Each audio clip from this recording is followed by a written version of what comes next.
Fat Tuesday's coming up. All right. Hutto, I'm sure we all been looking forward to this, electing our Hutto police chief. I do want to say in behalf of economic development and also I'm sure of Hutto, Lieutenant Dwayne and Tooney holding the force together while the search was on for your chief, and I think we got one now for sure.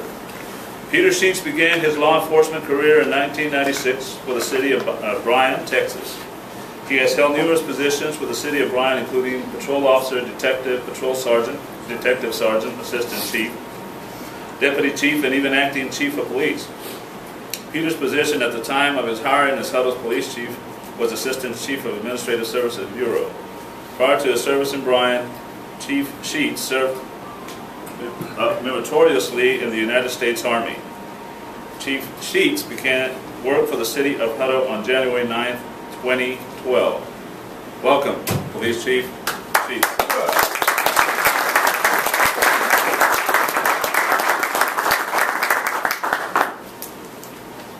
You didn't tell me to use one of these big words here.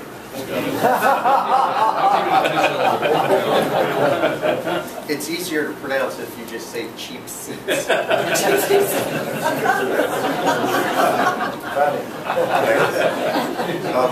There's a rule of thumb in military intelligence circles about briefing general officers, and there's 3 B's: be brief, be brilliant, and be gone.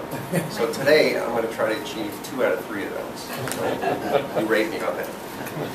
I just wanted to kind of introduce myself, go over my background, so I'll have an understanding of who I am and where I came from. But I always like to compare my early years to Forrest Gump. Not that I did anything like Forrest, but I was born in 1961 in Georgia, and my family got to watch the Cuban Missile Crisis from Guantanamo Bay in a ship. We were actually en route on a ship to Panama when that started, and President Kennedy ordered all U.S. ships to the nearest U.S. port, and the only one available to us was Guantanamo Bay. And in Panama, I got to meet the Chief of Police Services, a really nice gentleman. His name was Manuel Noriega. You may have heard of him. I saw how they policed in Panama, and I said to myself, when I grow up and if I ever get into this line of business, I'm not going to do business that way. Later, I got to see the fall of the Berlin Wall while I was in the military. And my greatest event that I think historically for me was being selected as Chief of Police for the city of Hutto. I'm really proud to be here. But I began my military career after graduating from the University of Texas in San Antonio. I had a bachelor's in French language, and most people question the utility of a degree of that nature.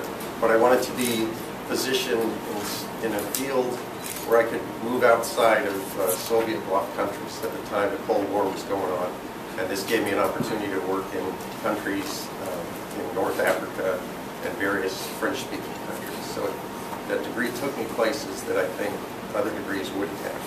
I actually was assigned and worked with the French military for a period of time, which was very interesting. But the thing that got me into policing was my last assignment when I was company commander in Bosnia.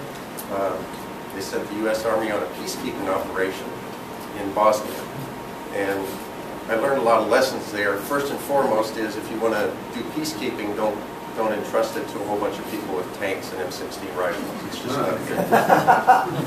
No, what I actually learned in Bosnia was that if you don't engage the community, you can attempt to police, but you're not going to be effective.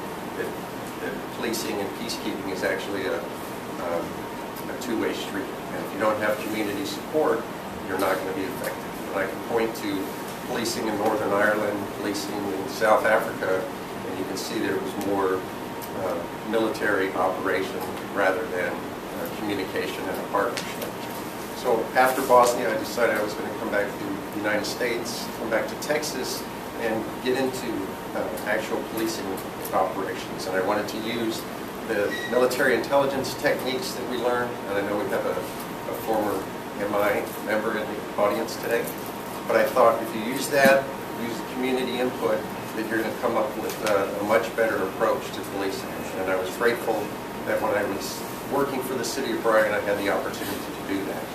I had been in Hutto before. I came up, I guess it was at Ed's request, to sit on a board for some interviews, and I talked to an employee of the city up here, and I mentioned to her that this is a great place, and I hope someday that I can come back up here and work for the city of Hutto. I guess it was about 2 months ago I got an email from her, and she said, hey, they're starting a process, and put my application in, and I am proud, humbled, and grateful to be here as your chief of police.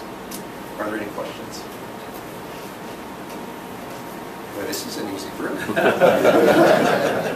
Thank you. I think, Dwayne, you were going to run over there.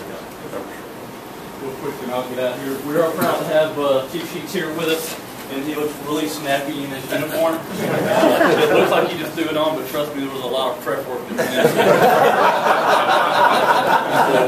it. So we're happy to have him, and I'm certainly happy to have some assistance with everything that's been going on within the city and the PD.